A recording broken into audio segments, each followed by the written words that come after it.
So, unlike everybody else, I make a mess in my shop because that's the way shops get when you use them. And so, my philosophy isn't necessarily to clean things up immediately, but I do it at the start of the day.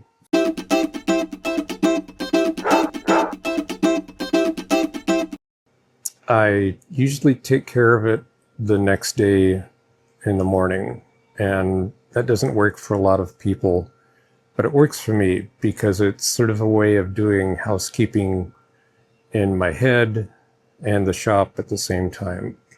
It's a way of sorting through projects and putting things in the right spot and getting the things out of my head that I don't need in there, and at the same time getting things sort of lined up, getting all of my ducks in a row, so to speak.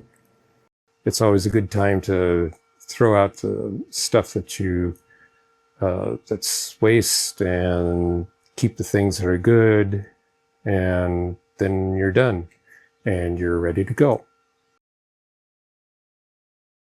I think of it as a way of getting my head in the shop put on the same track.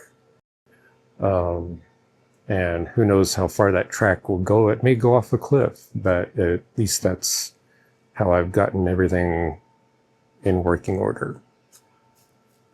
And I know what I need to do for the next project, and I can sit down and make a list of things or get right to it if I need to.